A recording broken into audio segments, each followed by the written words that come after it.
If you remember, I said you need 11 blocks in each row. And this is the start of our first row. So stay with me. We're going to finish this. Just remember, when you start adding the rest of your blocks in the row here, you're going to want all of your half square triangles to go in the same direction as this one when you're looking at it. So the purple is going to face down in your rows. Okay, so I've got row 1 complete, and I'm starting from the right side. I'm going left.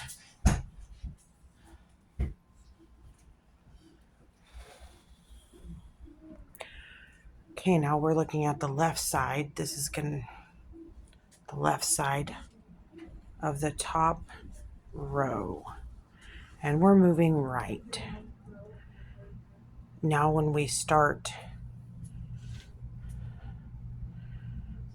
our next row, we're going to start right underneath here, and we're going to move this way, and we're going to alternate.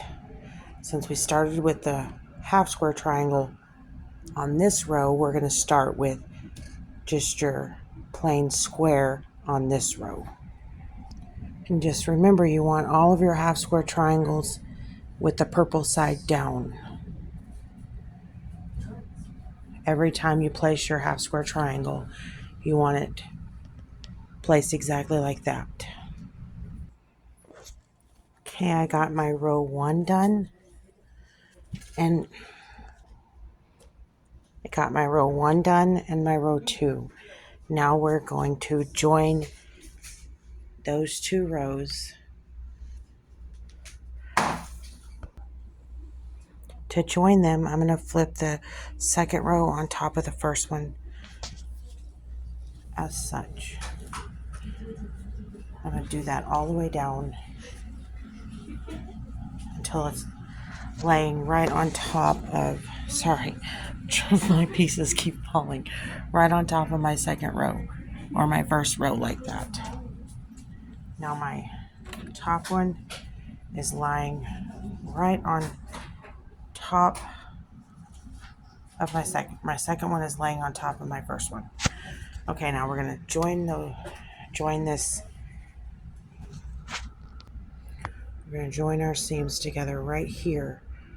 The one thing I need you to really pay attention to is locking in those 2 seams. Everywhere you get a seam all the way down. And I'm going to show you how to do that. Okay, to lock in those 2 seams, we're going to butt them right up against each other. We're going to put one seam up and one seam down. I don't know if you can see it very well, but there's your seams. One down, and they go opposite one another. And when you're doing that, you do them the same all the way down. So your seams are always following the same direction in your rows.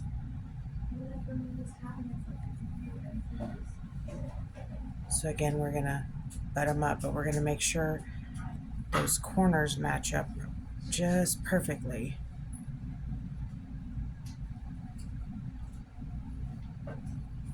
And I'll show you why in just a minute. Okay, the reason for interlocking those seams on the back side back here. Okay, so you got one seam is up and one seam is folded down. One seam is going up and one is going down. The reason for that is so you get perfectly matched corners in the center of your block. All right. And that is the rest of lesson 5. So for lesson 6, we'll see you back here, and in 2 weeks, that next lesson will be available. And by the time you come back in 2 weeks, I'm hoping that you will have a fully finished quilt top, and we can show our end results. I will be showing mine. in lesson 6. Sorry, I'm trying to do peace out instead of lesson 6. Lesson 6. Okay, so yeah, we'll see you back here in lesson 6.